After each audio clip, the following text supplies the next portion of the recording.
Friends, we gather together this afternoon to celebrate the life and to honor the memory of Charlotte Price.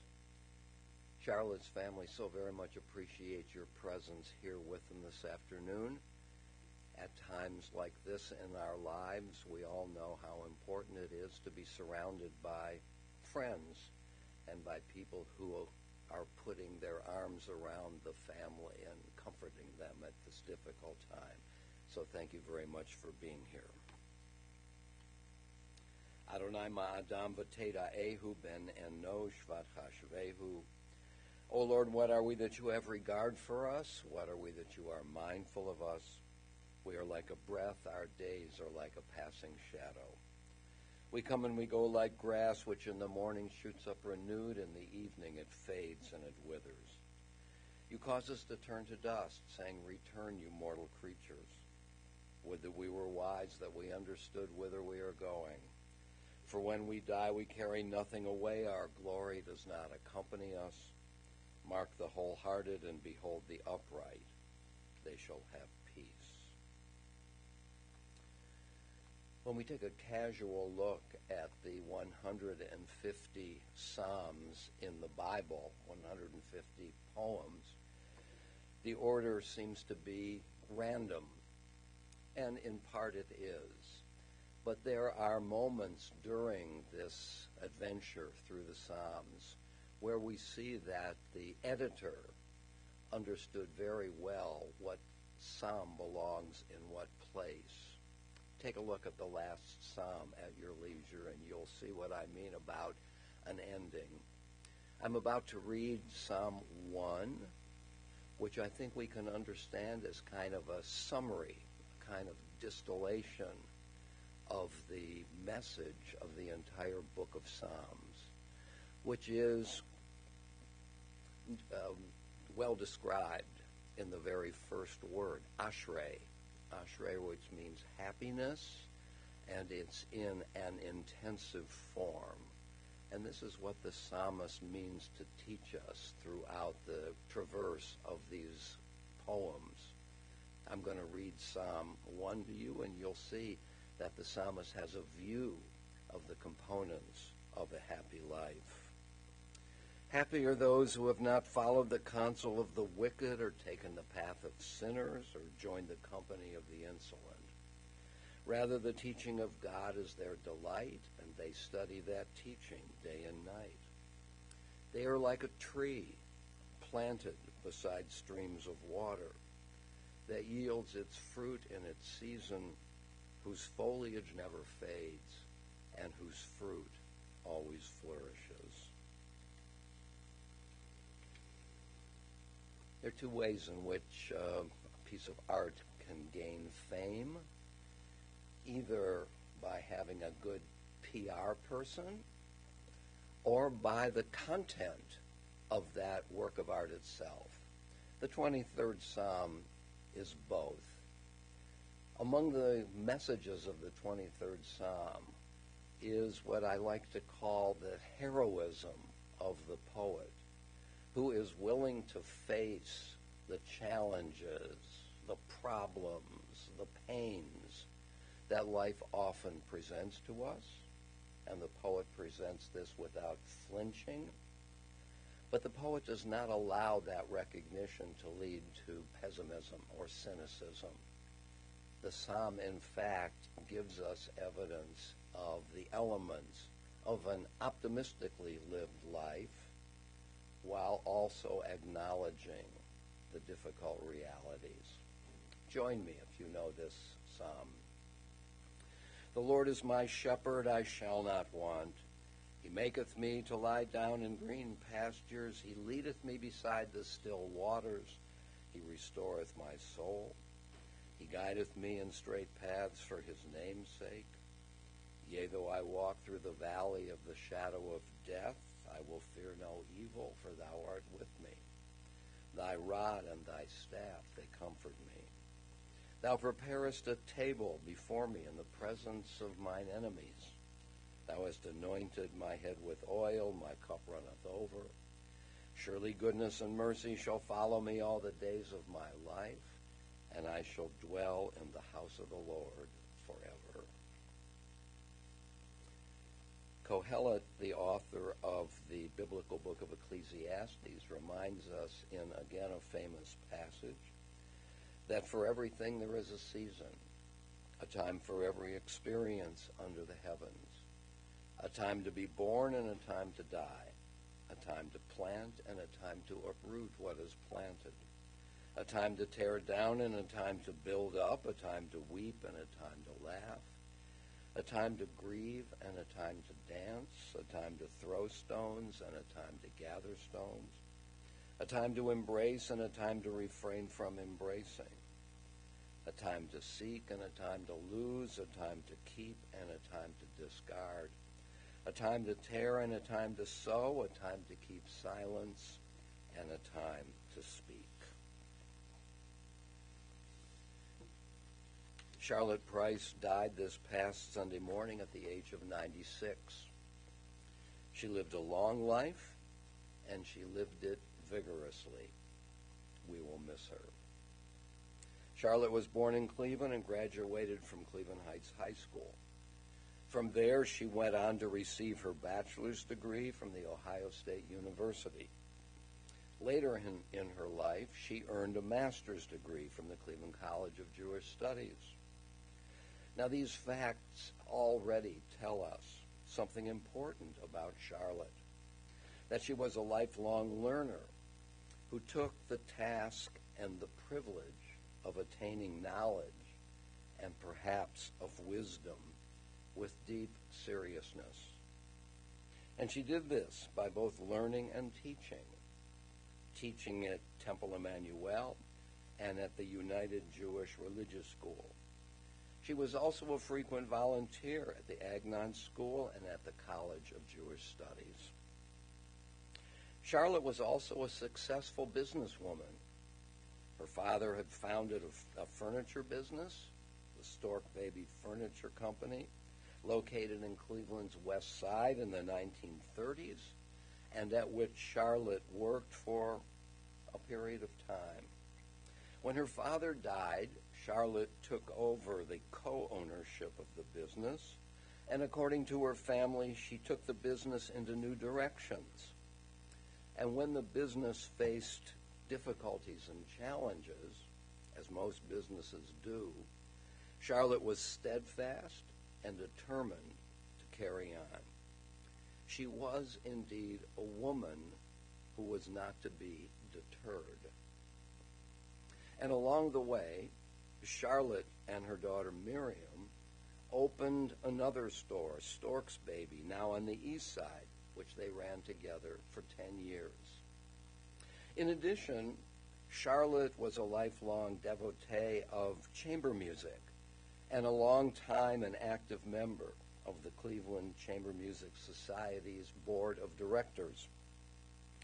Upon learning of Charlotte's death, the executive director of the society's board, wrote the following tribute to Charlotte, and I quote, "She was a stalwart for many decades, both on the board, as a concert goer, and as a volunteer, ready to assist in any capacity in which she could be helpful.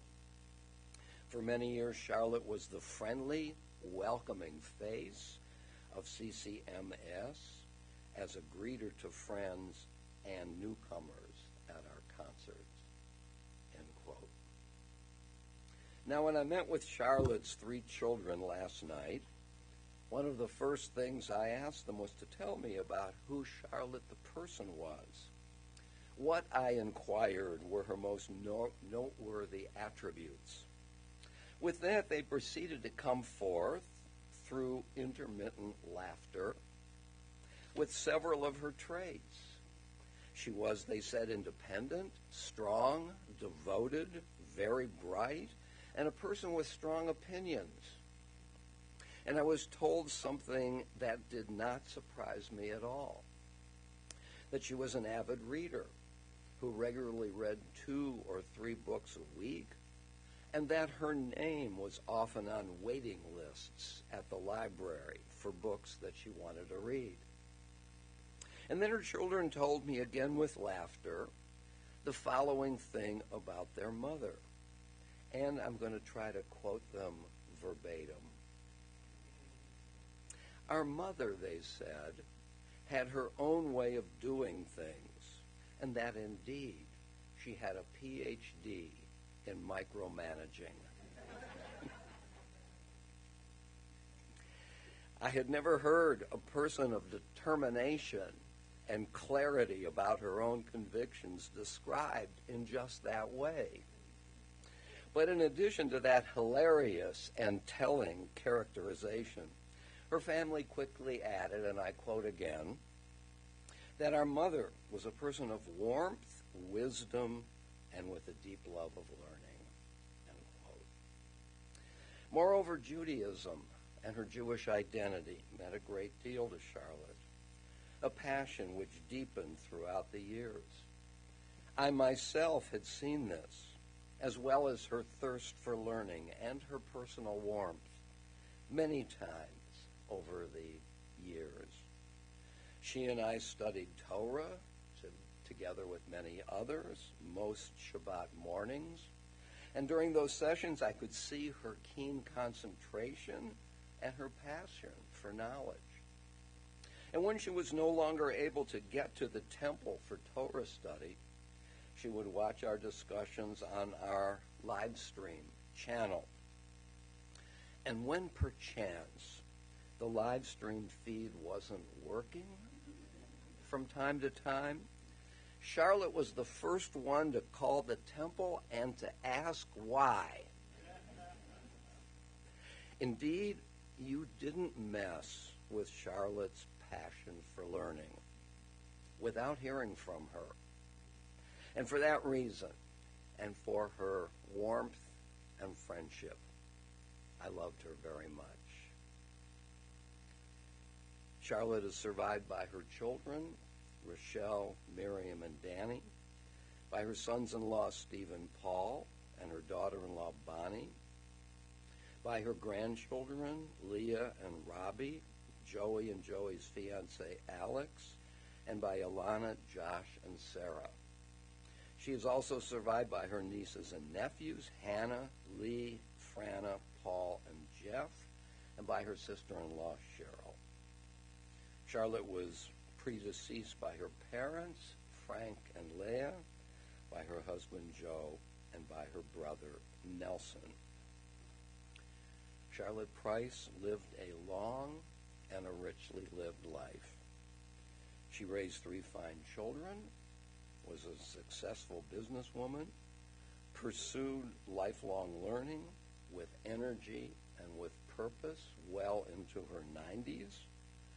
She contributed to her community and lived to see the flourishing of her grandchildren.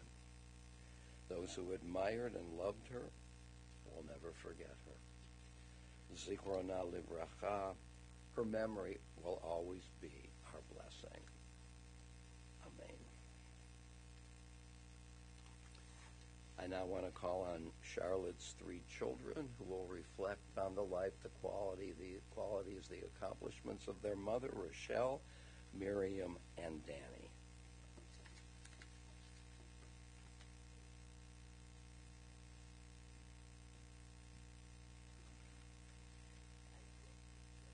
My mother was a force to be reckoned with.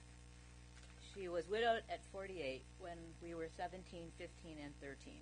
6 weeks after the death of our father, she quit smoking and went into the family business because that's what she had to do. And just a few months later, I had to pick a college. We had agreed on Michigan, even though I had my heart set on Cornell because it was less expensive. I went to bed that night with a check written to Michigan, but she tore it up overnight and wrote one to Cornell instead, which was a great idea. She was also a tough woman, and I'm sure you know she had strong opinions on virtually everything. I like to refer to her as the queen of hyperbole. Her relationship, when she confronted him at the doorway with a bottle of champagne to confirm that we were in fact engaged. And she was truly in her element when she became a bubby. Leah, my oldest daughter, my daughter is her oldest grandchild. When I was pregnant, she memorized the flight schedule between Cleveland and Chicago. When we called to tell her that we were leaving from the hospital, she arrived there before Leah. Before you? No, not quite. My mom was always there for me, and I know how proud she was of me as a wife, a mother, a lawyer, and how much I was loved by her. I will give this a try. My mom went into the hospital 2 weeks ago for surgery. There were complications and lots of ups and downs. All along, I told people that the outcome was up to Bubby and God, in that order. We also referred to my mom as Bubby for the most part because that was her greatest joy in life. If she had a pronoun, it would be Bubby. I've pretty much been my mother's person for the last couple of years, and especially recently. She did not like meeting anyone or me. Many times she told us, "Tell me anything, but don't tell me that you don't need me anymore." My mom worried, maybe a little obsessively, that I worked too much, too hard, and I was very tired. But she always did so much more for me, Rochelle, Danny, and her grandchildren than I ever did for her. She was actually my person, including the many years that she was doing it all alone, and keep in mind that we were teenagers at that time. In the hospital, my mother told me that as much as we bickered, and we certainly did, that she loved me and she knew I'd always be there. It was totally my honor to be her person and be needed by her. We all know, back to the theme, that she could be a little opinionated, and it was not the least bit shy about expressing them to her children, grandchildren, and servers in restaurants. The out-of-town children and grandchildren even received letters with those opinions and her unsolicited advice. One of my favorite examples of my mom feeling the need to express her opinion was at the Hard Rock Cafe when it was still open in Tower City. We ended up there due to unforeseen circumstances, and she decided that the music was way too loud. And when she told them to turn it down, they declined and explained to her that the music was the point of the restaurant. I will miss her opinions, disagreeing with them, Friday night dinners, and even hearing about everything that she was cooking and unnecessarily freezing for another time. That being said, thank you, Mom, for the chicken soup in your freezer that you have ready for Rosh Hashanah. We'll think of you as we enjoy it and miss you terribly.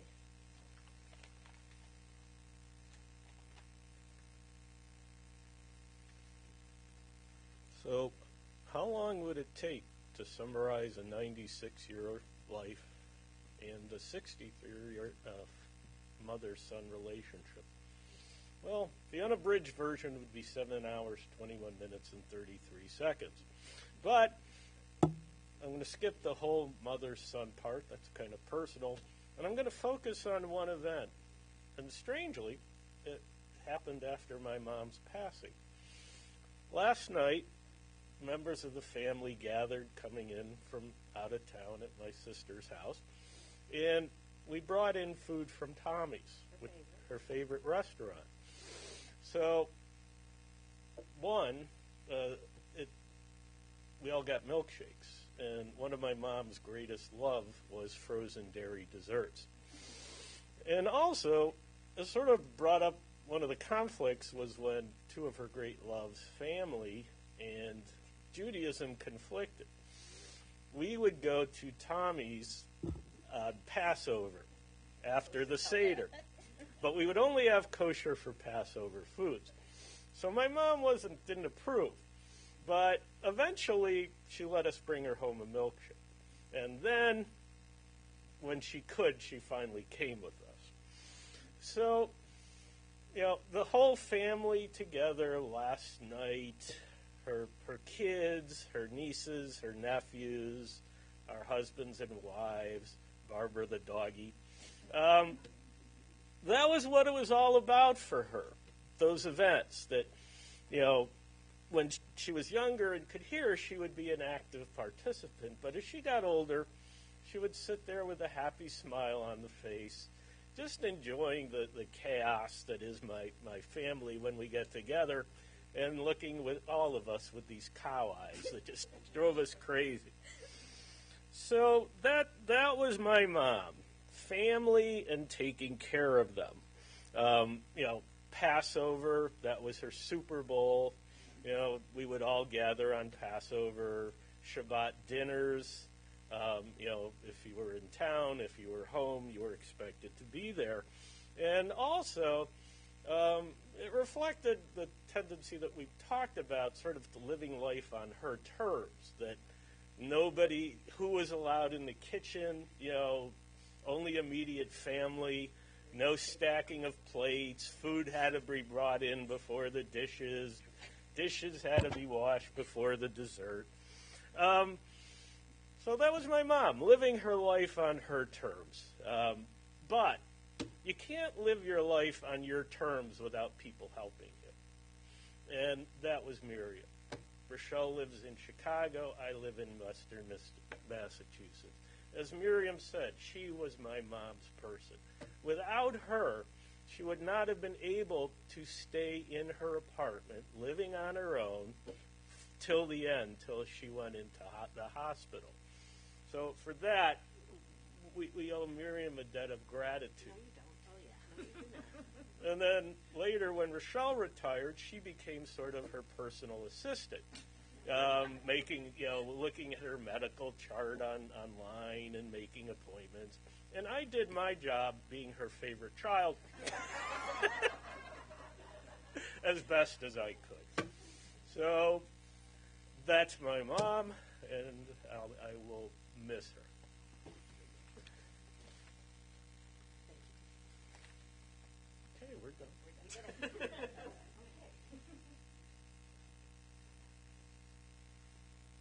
Now I want to call on Charlotte's grandchildren, Leah, Joey, and Josh.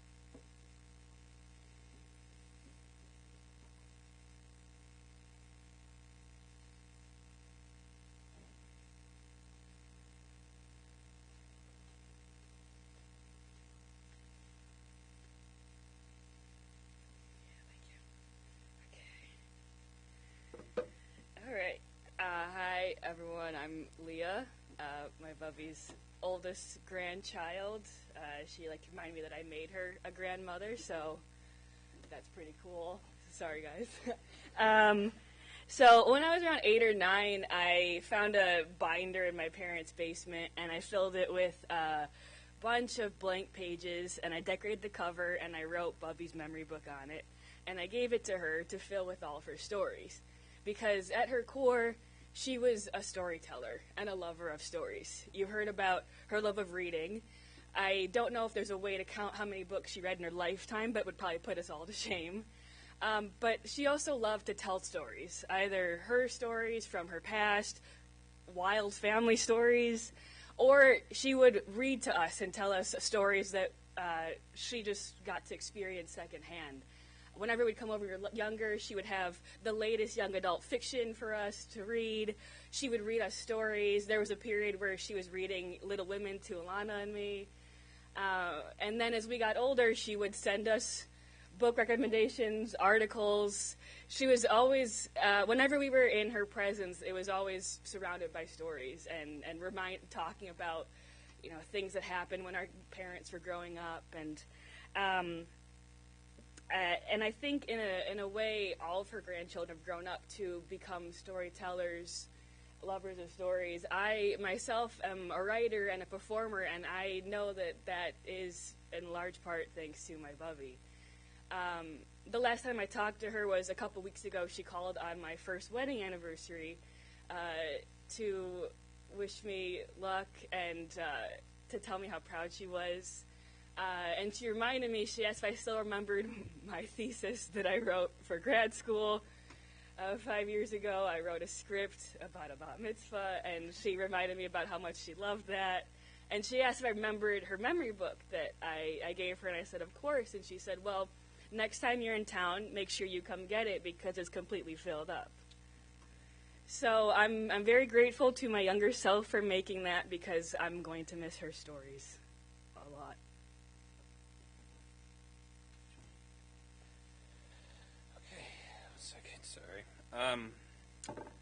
Over the course of the last few years or so, my Bubby and I, we had a standing weekly call, usually on a Saturday or a Sunday. And honestly, the calls, the content of them were never really that important. It was just a, hey, simple, how are you doing? Kind of mundane. And most of the time, she couldn't really hear a word I was saying. She had trouble with the earpiece in her phone, and we were just talking before the service started how she would often have to switch phones. Like, that was the problem, but usually it wasn't. Usually I was screaming, "How are you, Bubby?" But these calls were always special. They're special because she really did try, and she listened. And she was always so delighted and so happy to learn about what was going on in my life at work, my travels. She loved to hear all about my fiance. And she would so happy to share everything that was going on in her life, whether it was going to chamber music or the Friday night dinner at Miriam and Paul's.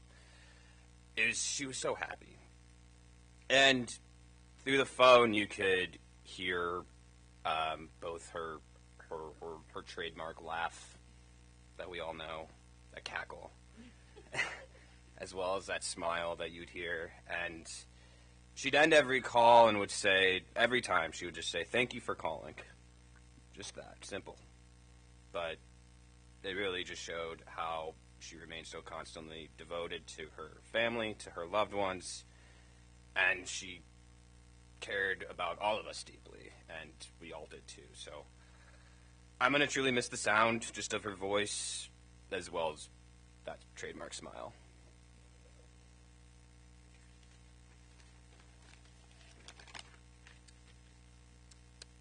Thanks for coming, everyone. Bubby lived 96 years, and she was full of stories, and she loved to tell them to her grandchildren. From her trips to New York City to visit her Uncle James, who would take her to fancy restaurants, to her honeymoon trip on the Queen Mary. She was full of stories, and we heard them all, multiple times. But like her, they got better with age. Bubby was full of wisdom, and she taught us a ton of lessons. Maybe the most important one that's been a guiding light in my life is the importance of eating ice cream every opportunity you get. I remember eating Ben & Jerry's at a very young age, possibly younger than I should have been, and whenever I'd ask my parents for dessert and they said no, I'd call up Bubby, and without a second thought, she'd pick us up and take us to East Coast Custard or Ben & Jerry's. Often to the chagrin of my parents, this became a weekly occurrence. We were fortunate to have grown up minutes away from her, having Shabbat dinner at Bubby's house every week. Without fail, she had a gourmet dinner, possibly defrosted, but always made with love. In the latter portion, she was still really sharp, and she loved to read the New York Times and the New Yorker. She would call the grandchildren and ask for updates on our lives. Me and my Bubby discussed movies, and she would always tell me what she caught on TV. She was particularly excited when she caught the 1955 Ernest Borgnine movie Marty on TCM. She loved to update me on the goings-ons in her building, the condo board's president's stance on the exterior maintenance, and the new recycling policy was particularly riveting. And I could say this now that she's not here, but she once called me and my mom to excitingly tell us that they were getting new patio furniture, that the old set was available in the garage if we wanted to take it. Mom and I arrived and started putting the table in our car when confused residents came out and asked why we were taking the new patio furniture. Needless to say, my parents did get a new patio furniture. I won't say where it came from. When we'd come to visit, she'd often just sit at the table and gave us kind of a cow-eyed look, and was just excited to hear about what we were doing in life. Alana getting her doctorate and living life in the big city, Leah getting her master's and planning her wedding, Joey's job, degree, and proposal, Sarah's volunteer work and theater participation, or me having my name once mentioned in the Jewish news. I'll let you guys figure out what she was most excited about. But regardless, she was always excited to hear about all of our lives, and she was excited to hear about even the smallest details of our lives and what was going on. And she was so proud to have us as grandchildren. I hope she knows we were so proud to have her as our Bubby.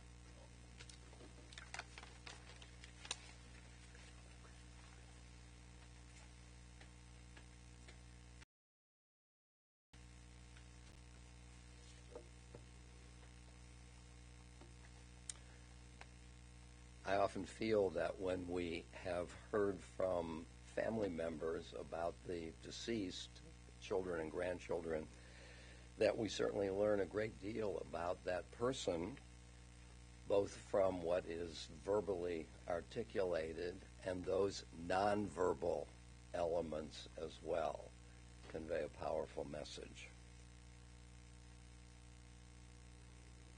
O God of life, amid the ceaseless tides of change which sweep away the generations, your love remains to comfort us and to give us hope.